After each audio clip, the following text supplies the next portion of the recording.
Bonjour à tous, ravi de vous retrouver pour un nouvel audio. Je fais spontanément encore une fois. Je me dis, pourquoi pas un peu de mysticisme et de symbolique. Pourquoi pas, Pourquoi pas, pourquoi pas. Bon, je suis dans un état particulier. Je suis particulièrement...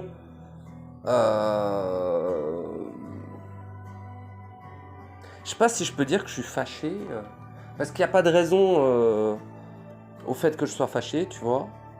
Je suis pas vraiment fâché parce que c'est pas émotionnel, mais je suis en mode dark rays, hein, comme on dit, lumière noire, tout ça. Alors certes, la dépolarisation s'est effectuée de manière absolue et totale. Cependant, je considère quand même comme... Alors ça va en choquer plus d'un ce que je vais dire, mais... Au-delà du fait que la polarisation ici est une infamie, en tout cas constatée comme une infamie, je considère quand même que, d'une certaine manière, l'ombre, pourrait-on dire, a une origine aussi réelle. Dans le sens où, dans le réel, l'ombre et la lumière ne font qu'un, bien évidemment, donc le positif et le négatif ne font qu'un, mais il arrive parfois que le négatif s'exprime en tant qu'individu, quoi, en tant que unique à travers ce qu'il est, et pareil pour le positif. Mais je sais que ça peut paraître bizarre, mais en gros, dans le réel, il existe ces polarités, mais elles ne sont pas polarisées. C'est bizarre, c'est en mode, dans le réel, le positif n'étouffe pas le négatif, au contraire, il le sublime.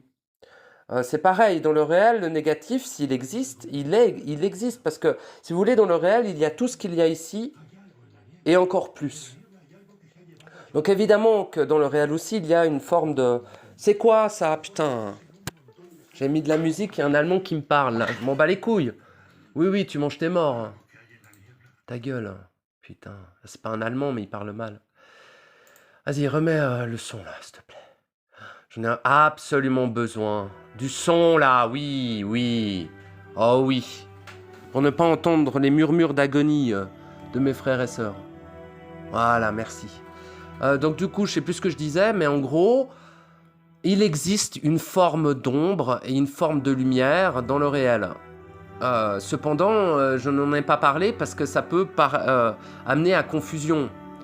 Ça n'a rien à voir avec la polarité négative et positive ici, évidemment. Mais je considère que dans le réel, il existe de la lumière noire et de la lumière blanche, ainsi que de la lumière dorée, qui est la fusion des deux. Mais le réel n'est pas constitué que de lumière dorée. Une partie du réel est constituée de lumière noire et c'est parfait. Ça n'est pas une lumière corrompue. Ça n'est pas une lumière vide. C'est une lumière qui a sa raison d'être de par le fait des profondeurs. En fait, la profondeur des choses vous amènera forcément à transiter par un état que je considère comme l'état de lumière noire. Ça n'est pas... Moi, je ne le vis pas de manière négative. Simplement, lorsque je me réveille le matin et que je suis dans cet état, je me questionne toujours de me dire, ai-je perdu mon centre? Suis-je sorti de moi-même pour être dans cet état? Ces questions sont totalement légitimes, elles sont importantes d'être posées. Par contre, la réponse aujourd'hui a été non. La lumière noire qui s'exprime à travers toi est parfaitement légitime et elle constitue une réponse à la réaction de la corruption à tes expressions et à tes soutiens. Je dis oui, je dis donc oui, car cette lumière noire, si autant repoussée par mes contemporains, dira-t-on, constitue un outil absolument fabuleux face à la corruption. Parce qu'en fait, la lumière noire, c'est comme de la corruption non corrompue. C'est comme... en fait, la corruption est une lumière sans lumière noire et sans lumière blanche. La corruption reste une lumière, mes amis. Aussi étrange que ça puisse paraître. D'ailleurs, en parlant un petit peu de corruption, je voulais parler de mysticisme, mais parlons légèrement de corruption. Oh putain, elle est possédée du cul, celle-là. Oh, les yeux, oh la vache, mais... Font chier, arrêtez de mettre des gens possédés dans vos clips. Oh, pas possible, vous pouvez pas faire un tri, nom de Dieu. Oh, mais s'ils sont possédés, laissez-les dans les grottes, quoi. Oh, ne les affichez pas au grand jour, comme ça. Oui, mange tes morts. On sait bien qui te pénètre, putain. Pardon. On va mettre un autre musique, son clip. Parce que ça m'atteint toujours très fortement, surtout quand je suis dans ce mode-là. Je constate tout l'Otherside, en fait. Je ne vois que l'Otherside, ce qui n'est pas agréable, mais ça augmente ma vacuité. Cela augmente ma lucidité. Même si je considère que je suis suffisamment lucide, bah, n'empêche, tout ce qu'il y a à apprendre, je le prends, tu vois. Je sais pas comment dire. Même si là, en cet instant, je ne cerne pas très bien pourquoi je suis dans cet état-là, je sais que c'est utile et je sais que cet état n'est pas une conséquence d'une attaque ou quoi que ce soit. Mais c'est pas que je me voile la face, hein, c'est que je ne suis pas atteignable. Donc en fait, cet état est parfaitement en adéquation avec mon être. Sachez une chose, bon je blablate, hein, on s'en fout. Sachez une chose, rejeter des états sombres n'est pas la solution. Pareil, rejeter des états de joie n'est pas la solution non plus. Enfin, la joie, faites attention, mais... Que ce soit des états de lumière blanche ou des états de lumière noire, les rejeter n'est pas la solution. Le but est de les vivre pleinement pour les réintégrer. Et à chaque fois que se manifeste votre lumière noire ou votre lumière blanche, eh bien, systématiquement, il est intelligent de l'accepter. Parce que c'est vous. Et cessez donc de rejeter des parties de vous que vous considérez comme n'étant pas vous, en fait. C'est très grave, dans le sens où je sais que la propagande est énorme, dans le sens où oui, on est des êtres de lumière, on est merveilleux. Nous ne sommes pas que cela, mes amis. Et rejeter une partie considérée comme sombre, c'est vraiment se tirer une balle dans le pied, en fait. Hein. C'est se retenir d'aller au-delà des étapes de son propre processus, en fait. Parce que chaque processus est unique. Et si vous passez par une phase très sombre, ben, c'est merveilleux, en fait. C'est absolument merveilleux. Cela veut dire que vous reconstituez en vous votre lumière noire. Elle est un cadeau, elle est un présent de l'absolu et du réel, mes amis. Elle est ce qui peut rééquilibrer en vous la polarité positive qui a eu bien trop d'excédents. Car nous sommes dans un paradigme luciférien. Et actuellement, tout le monde est en mode positif, positif, positif, positif. Et il faut bien rééquilibrer cela quelque part. Vous me dites, oui, c'est les autres qui sont en positif, pas moi. Oui, mais on est sur le même plan qu'eux. Et ils sont tout autant des êtres créateurs que tu l'es, mon ami. Ne crois pas n'être pas influencé par la corruption des êtres. Bien sûr, si tu ne nourris pas la corruption, si tu n'émanes pas la corruption, si tu ne vibres pas en dehors de toi-même, hein, il faudrait commencer à arrêter d'émaner, évidemment que tu n'es pas impliqué dans le circuit, dans la systémie et dans la mécanique de la corruption ici. Cependant, tant que tu n'as pas toi-même transcendé la corruption, pour récupérer ce qui génère la corruption, parce que je t'ai dit que tu étais à l'origine de la génération de corruption, oui, pas que toi, hein. T'es pas toi tout seul à générer la corruption, nous tous, nous le faisons, enfin nous tous, eux tous, moi ça n'est plus mon cas, mais bon.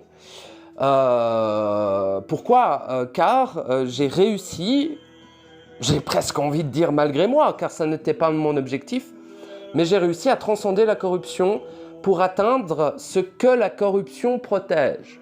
Car de mon point de vue, la corruption protège quelque chose. Et ce quelque chose, je vais te le dire, je ne te demande pas de me croire, je te demande de le découvrir par toi-même.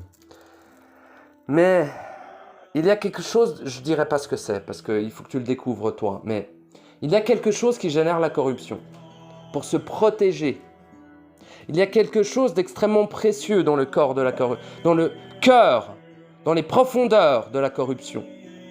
C'est extrêmement important d'aller te reconnecter à cette chose dans les tréfonds de la corruption, tout en ne se faisant pas rattraper par la corruption. C'est là où est tout l'enjeu.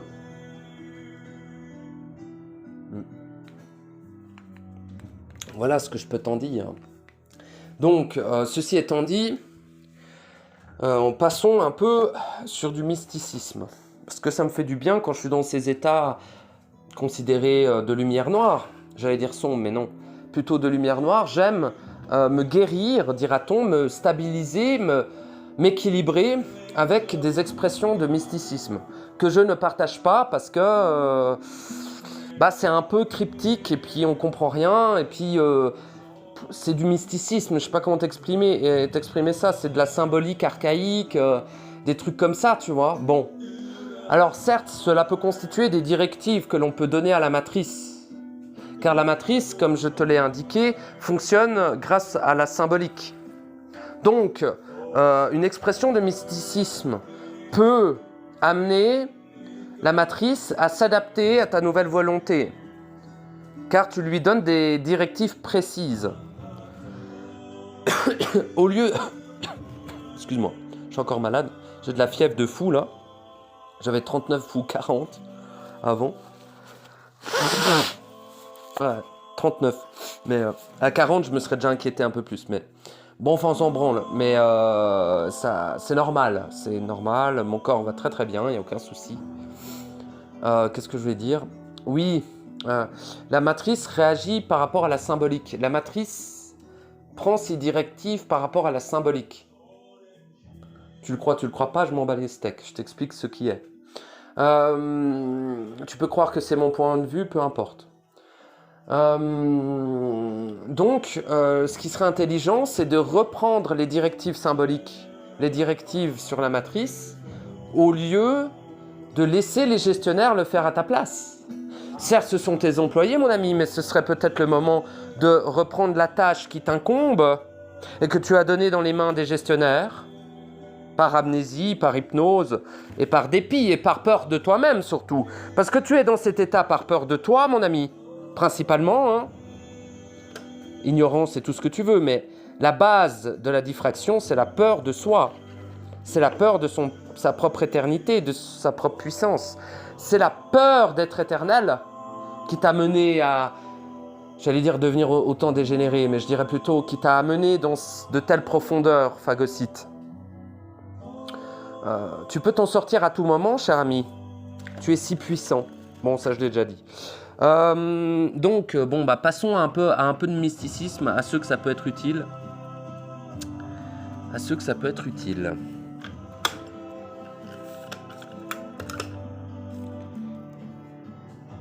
Le réceptacle du sang du pur a été consommé par l'impur et de ce fait, il a été couronné. De ce présent couronnement, la corruption s'est étendue à travers les mondes. Cette corruption dont l'utilité a été oubliée s'insinue dans chaque instant et dans chaque dimension atteignable par celle-ci. Le calice, le Graal, qui réceptionne la totalité, doit être intégré pour que l'être chemine en lui-même. Assumer les relatives de la conséquence de toute cette émanation vibratoire va en demeurer du symbole du juste. C'est-à-dire que l'être ayant su la totalité ne peut s'en souvenir qu'en acceptant de l'être. Le souvenir succinct de savoir la totalité de ce qui existe n'est pas si succinct. Il n'est que succinct car vous n'acceptez pas, en absolu, de savoir. Vous préférez ne pas savoir pour que cela justifie votre médiocrité. Voilà. Qu'est-ce que je disais encore? Alors, dans la symbolique, on peut aussi y voir, exemple... c'est-à-dire il y a l'épée, il y a l'épée, il y a le cœur, pardon. Il y a l'épée, il y a le cœur, il y a le calice. Le calice réceptionne ce que l'épée a tranché. Le calice est le réceptacle de la totalité de ce qui est créé. Le calice doit être remis au centre de l'être. L'être doit devenir le réceptacle de sa propre création. L'épée lui permet de trancher les liens néfastes et de faire autorité. L'épée Excalibur serait, au niveau de la symbolique, une épée, mais au niveau du réel, serait votre volonté absolue. Cette volonté absolue doit fonctionner en adéquation avec le calice, le Graal. Le Graal serait votre amour, mes amis. Le Graal, le cœur. Pourquoi est-ce qu'on représente Jésus, ce sac à merde, et les machins du Graal avec le cœur, tu sais, et le calice sur le cœur? Car c'est cela. Personne ne l'a compris, mais c'est cela. C'est de la symbolique. C'est pour donner des directives à la matrice. À ce lieu, appelez-le comme vous voulez, je l'appelle matrice car on est en 2023 et vu qu'on est dans l'informatique, c'est un mot qui correspond assez bien à nos paradigmes. Nous pourrions appeler ça éole, nous pourrions appeler ça le purgatoire, nous pourrons appeler ça l'Otherside, nous pourrons appeler ça le tombeau de l'éternité, peu importe. Vous avez initialement les directives premières à donner à ce lieu. Vous êtes les créateurs de toutes choses. De ce fait, la symbolique doit être retrouvée. Vous devez retrouver les symboliques archaïques qui constituaient votre manifestation dans son absolu. Ce qui permettra d'en adéquation, être autant en adéquation avec le réel que ce lieu. Je ne rejette pas ce lieu, je ne rejette pas les êtres qui le constituent. Je lui impose mon autorité souveraine. Et pourquoi je lui impose? Car j'ai créé ce lieu et la totalité des êtres qui le constituent. En tout cas, le réceptacle de ces êtres. Ces êtres-là n'ont pas été créés par moi, bien évidemment. Mis à part, évidemment, mes engences, mais même les engences ne sont qu'un réceptacle, car ce qu'il y a dans l'engeance est un être libre et individuel. Corrompu, certes. Mais il a juste oublié que la corruption gardait la plus noble des puretés. En vous est la solution et en vous l'a toujours été. Aller au-delà des limitations que l'homme et que les autres autour de vous imposent me paraît complètement intelligent. Ne voyez-vous pas qu'ils gesticulent? Ne voyez-vous pas qu'ils ne cheminent pas? Ne voyez-vous pas qu'ils brûlent? Ne voyez-vous pas qu'ils s'anéantissent eux-mêmes? Ne les écoutez pas, mes amis. Écoutez-vous vous-même. Même moi, en fait, ne m'écoutez pas. Écoutez-vous vous-même. Mais écoutez-vous ce qui est vous, pas ce que vous croyez être vous. Et quelle est la frontière? Eh bien, ce qui est vous vibre en totalité. Ce qui n'est pas vous vibre dans l'éphémérité de la supposition de l'existence de ce lieu et du temps.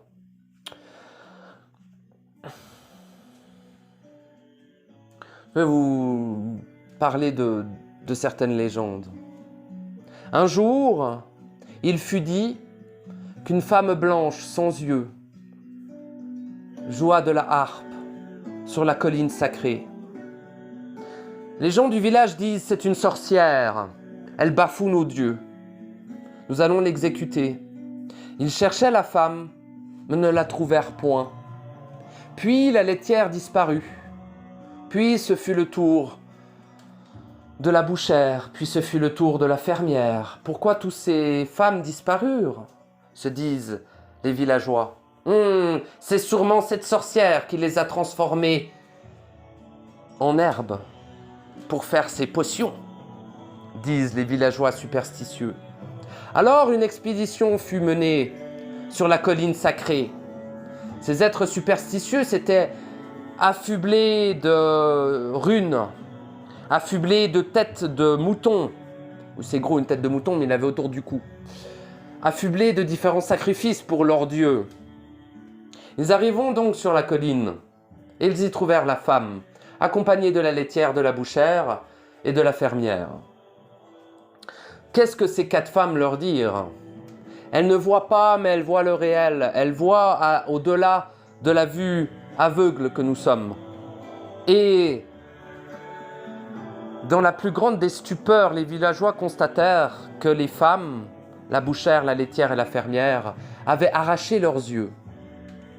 Ils disent « Ceci est l'œuvre du démon », alors que c'est leur Dieu qu'ils prient depuis des milliers d'années qui était en train de leur parler en ce jour. Ils n'écoutèrent pas les femmes. Ils leur dirent « Vous êtes l'engeance du démon, nous vous brûlerons ». Et les femmes diront « Vous ne nous avez pas entendus, vous serez donc condamnés ». Ils les brûlèrent. Puis plus tard, le village sera anéanti par une maladie extrêmement virulente. Un seul survivra. La fille, justement, de celle qui jouait de la harpe. Elle pardonna au village. Elle comprit que c'est les dieux, les faux dieux nourris depuis des milliers d'années, qui avaient joué un tour aux hommes. Mais à travers cette histoire, je veux vous parler d'une chose. Seul l'aveugle voit. Seul celui qui accepte de ne plus voir l'hologramme peut voir la réalité. Seul celui qui accepte de ne pas être en jugement face à des pratiques peut transcender ces pratiques pour aller à la source de ce qui les a manifestés dans notre plan. Ils ont passé des milliers d'années à prier leur Dieu et au moment où leurs dieux viennent vers eux pour leur parler, ils brûlent le messager. N'est-ce pas cocasse? Eh bien, c'est ce que fait l'homme depuis des centaines de milliards d'années. Enfin, pas cette humanité-là, mais il y a eu d'innombrables humanités. Les Atlantes, les Lémures, le continent de Mu, Titania, etc. Souvenez-vous, c'est très ancien, mais voilà. Et durant toutes ces humanités, l'erreur a toujours été faite que l'homme considère les forces comme supérieures à lui, alors qu'elles ont toujours été à son service depuis le début.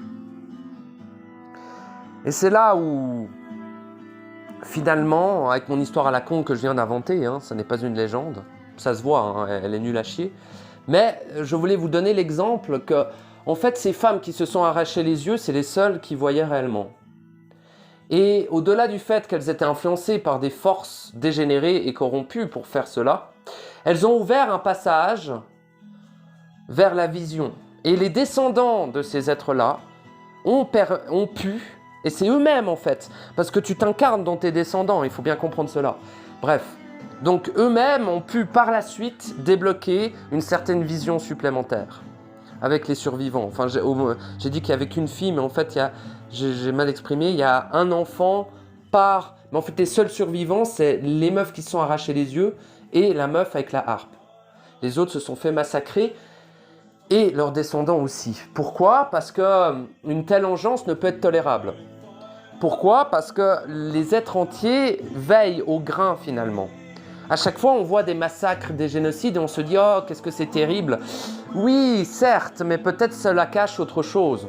Peut-être, finalement, les leçons ne sont pas la mort, ne sont pas la souffrance, ne sont pas devenir handicapé. Ça n'a rien à voir avec cela. Les leçons sont au-delà de cela, ce n'est que pure symbolique. À chaque accident, à chaque maladie, à chaque tragédie, ça n'est que de la symbolique. D'ailleurs, l'événement de la tragédie ne se déroule uniquement que dans le rêve, dans l'illusion, dans la simulation. N'a donc aucun impact au point de vue du réel. Il n'a pas réellement d'existence absolue. Donc, en fait, une tragédie n'est qu'une tragédie si les êtres amnésiques considèrent que c'est le cas. Si les êtres étaient lucides sur les choses, aucune tragédie ne se déroulerait. Car les tragédies sont là pour rappeler la symbolique archaïque à l'humain.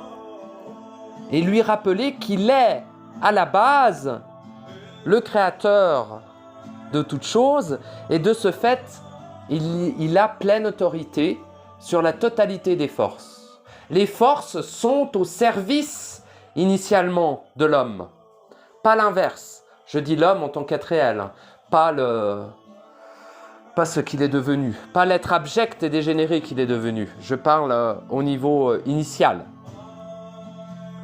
Mais cet initial peut être manifesté par votre volonté, peut être manifesté grâce à la fin du cycle, et peut être manifesté grâce au fait que vous vous ressouvenez de qui vous êtes. Voilà, donc en fait, finalement, j'ai pas envie de faire de mysticisme. Tout ce que je peux vous dire, c'est que l'ensemble et l'absolu constituent toute chose. Vous n'avez jamais été réellement éloigné de vous-même. Vous n'avez jamais réellement été ici.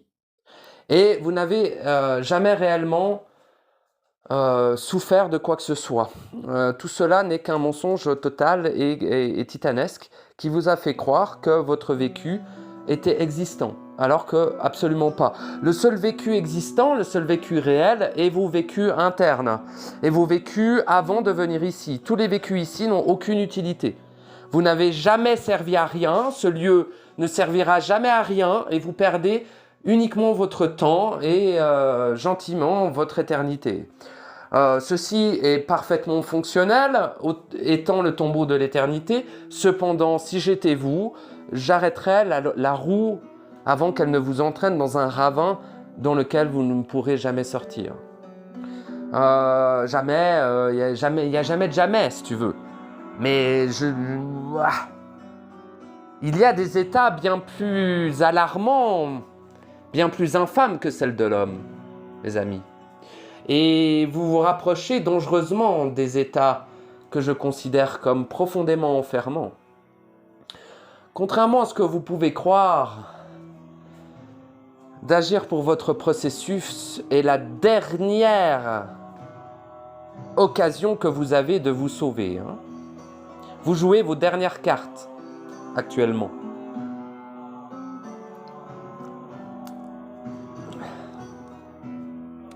Donc, je vous soutiendrai jusqu'à la mort de ce code, envers et contre tout, et avec et pour tout. Je ne suis l'allié et l'ennemi de personne. Par contre, étant un être absolu, j'englobe la totalité. Mon autorité est totale. Ma vacuité dépasse les notions des êtres.